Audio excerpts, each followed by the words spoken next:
My name is Evan. I stayed quiet about what happened for a long time, not because people wouldn't believe me, but because there was nothing obvious to believe. No crime scene, no missing persons, no proof. Just a night that none of us ever talked about again. It was July 2015 when 5 of us drove out to an outdoor rock concert in rural Montana. One of those temporary setups in the middle of farmland. Portable stages, generators humming, beer tents glowing under strings of lights. By the time the show ended, it was past 1:30 a.m. We were tired, sweaty, and ready to go home. I was driving my old Subaru. The fastest way back was a county road that cut straight through wheat fields for about 40 minutes. I'd driven it plenty of times before. As we pulled out of the parking area, Liam asked if we could take the longer route through town. He didn't explain why, just said he didn't like how dark it was out there. We laughed it off and went the usual way. 10 minutes into the drive, the world went black. No streetlights, no buildings, just headlights and endless fields on both sides of the road. Marcus leaned forward and told me to slow down. He said something on the right side of the road was keeping pace with us. At first, I assumed it was nothing. Wind moving the crops, shadows stretching strangely in the headlights. But when I focused, I noticed movement too. Not rushing, not chasing, matching our speed. Whenever I accelerated, it stayed even. When I slowed down, it didn't fall behind. I turned the radio off without realizing it. No one turned it back on. The car jerked violently without warning. Dashboard lights flickered.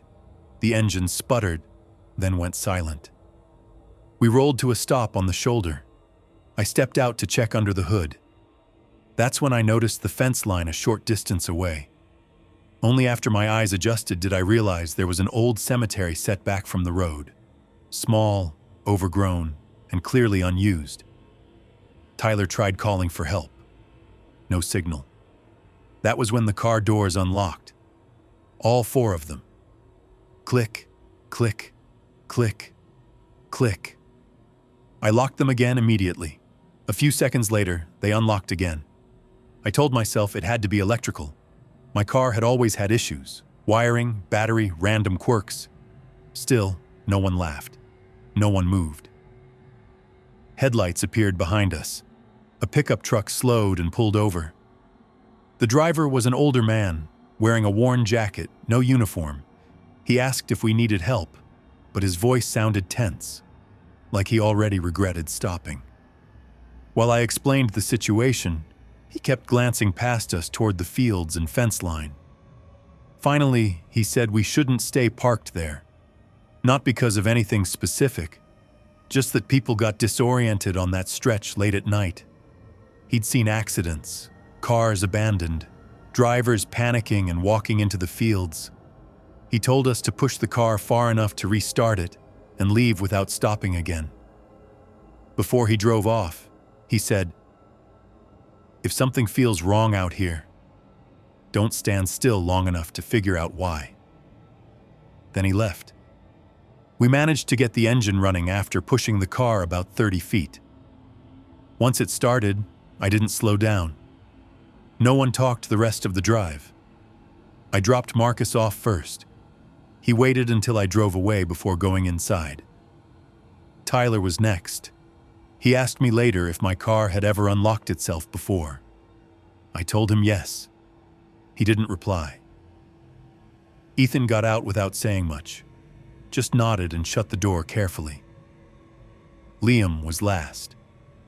Before he closed the door, he asked if I'd noticed the locks acting strange before the breakdown. I told him yes. He stared at the dashboard for a moment, then said it was probably a wiring issue and got out. That was the last normal conversation we ever had. We all made it home that night. Nothing dramatic followed.